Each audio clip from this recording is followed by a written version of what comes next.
लोग गवाहों के लिए बड़े परेशान होते हैं, किसको गवाह बनाए। भाई जब निकाह हो रहा होता है जो जितने लोग होते हैं वो सारे गवाह होते हैं। ये तो डॉक्यूमेंटेशन के तकल्लुफात हैं कि 2 बंदों के नाम डाले जाएं शनाख्ती कार्ड के आइन मुताबिक। अब काजी लोग क्या कर रहे होते हैं, वो निकाह पढ़ाते हुए उन गवाहों के नाम भी ले रहे होते हैं बरू बरू। एक तो पुरानी उर्दू इस्तेमाल करते हैं, मैं इतने मेहर में इन तलब सिक्का राइजुल वक्त। अबे 50,000 रुपए का मतलब 50,000 रुपए, इसमें सिक्का तो है ही नहीं है।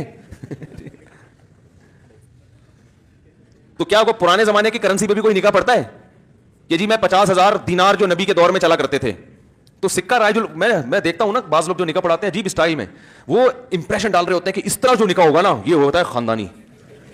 और लोग भी डर जाते हैं कि यार निकाह पढ़ाना बड़ा मुश्किल काम है, ये तो किसी प्रोफेशनल आदमी से ही पढ़वाना चाहिए। निकाह पढ़ाना दुनिया का सबसे आसान काम, बहुत आसान काम है। इजाब कबूल है भाई, वो कर ले या दूल्हा की तरफ से आप। मैं वकील बन जाता हूं अक्सर ना भाई, लड़की वालों से मैं पूछता हूं मुझे इजाजत दे दो, कहते इजाजत है। तो अब मैं लड़की का वकील मैं बन गया, तो मैं कहता हूं भाई मैंने फलानी लड़की का निकाह आपसे करा दिया, मैं कबूल किया, हो गया। ये सारे गवाह मौजूद है ना, महर का जबान से तस्करा हो जाए, इतने महर में इतने रुपए, इतने डॉलर, इतने रियाल, इतने दिरहम, ठीक है ना। और जिस मुल्क में बैठे हैं उसी मुल्क की करेंसी। मुझे भाई बात बताओ, आप जब प्याज खरीदने जाते हो वो कहता है भाई कितने रुपए किलो, आप पूछते हो ना कितने रुपए किलो, वो कहता है जी 50 रुपए सिक्का राइजुल वक्त के मुताबिक।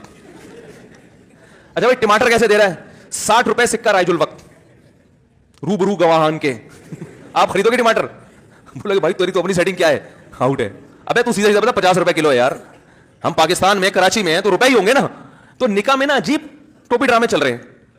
रूबरू, मुझे तो पूरे अल्फाज भी याद नहीं होते, ऐसे निकाह पढ़ाया जाता है कि भाई मैंने फलानी, एक साहब तो निकाह पढ़ा रहे थे, लड़की का नाम लिया उन्होंने, फर्ज करे जैनब नाम था लड़की का, जैनब बिनते फला, और इस घर में इस नाम की कोई दूसरी लड़की मौजूद नहीं है। रूबरू चश्मुद्दीन वल कुतुबुद्दीन गवाह, और एक और पता नहीं कोई इसी टाइप के सुबुक्तगीन लगा लें आप। इतने मुश्किल मुश्किल नाम, फलाने बिन फलाने के गवाह में, और लड़की के वली जनाब जुल्करनैन हैदर, कुछ भी लगा दो, मुझे नहीं पता कोई जुल्करनैन हैदर बैठे हुए हों। तो इतनी वो दूल्हा भूल ही गया कि हो क्या रहा है। वो होते होते होते इतने सारे सिक्का राइजुल वक्त के मुताबिक, बहके मेहर सिक्का राइजुल वक्त के मुताबिक मैंने आपके निकाह में दी, क्या आपने कबूल की। अबे क्या जज अदालत लगी हुई है क्या, उससे कत्ल उगलवा रहे हो भाई, तुमने 5 आदमियों को कत्ल किया, क्या तुम कबूल करते हो। कातिल कहते हैं हाँ मैं कबूल। ऐसी तजवीज को दूल्हा डर जाता है, बाद दफा उसका मूड नहीं होता कबूल करने का, हकीकत डर के कबूल कर लेता है यार ये क्या हो गया। तो वो इतना जाके ना दूल्हा भूल ही जाता है कि हो क्या रहा है, बस उसको आखिर में पता होता है मैंने क्या बोलना है, कबूल है। फिर 3 दफा कबूलवाते हैं, पूरी गर्दान करके ना, फिर दोबारा से बिस्मिल्लाह, फिर दोबारा से स्टार्ट करेंगे। सिक्का राइजुल वक्त भाग्य मेहर बईवज, बईवज ये भी एक लफ्ज आता है दरमियान में, बईवज। भाई जब टमाटर खरीदते हो तो ये कहते हो ये टमाटर कितने रुपए किलो बईवज के दिए हैं आपने, भाई कितने का देगा ये बता। बोलते हैं ना। तो निकाह भी आसान है भाई, फलानी खातून का मैंने इतने मेहर में आपसे निकाह कर दिया, भाई कबूल है, आप बोलो भाई कबूल है, खत्म। वो है ना एक लखनऊ का आया, लखनऊ के लोग बड़े उर्दू खानदानी होती है ना, वो आया कराची में या कहीं पंजाब में गया, पंजाब में तो वहां केले बिक रहे थे। कहते हैं आप केले आददन देते हैं या वजनन, नहीं वजन के जरिए देते हैं, तोल के, या यहाँ आदत गिन के दिए जाते हैं। तो भाईजान अब सब्जी वाले से पूछ रहा है, वो फल वाले से, रेडी वाले से, लखनऊ का, कह रहे आपके यहाँ केले अददन बिकते हैं या वजनन। उसको क्या समझ, कह रहे पता नहीं अददन वजनन, दनादन बिकते हैं, दनादन लेना लो वरना निकलो यहाँ से। कह रहे हमारे यहाँ केला, वो 3-4 दफा उसने पूछा ना, वो सब्जी वाला मुंह देख रहा है उस लखनऊ वाले का, भाई तू बोल क्या रहा है। कह रहे भाई मैं आपसे पूछ रहा हूँ आपके यहाँ केले आददन बिकते हैं या वजनन। फिर वो क्या बोले, कह रहे भाई मैं पूछ रहा हूँ अददन बिकते हैं या वजनन। तो वो फिर झुंझला के बोलता है दनादन बिकते हैं, दनादन, सुबह शाम बिकता है माल, लेना लो वरना निकलो यहाँ से।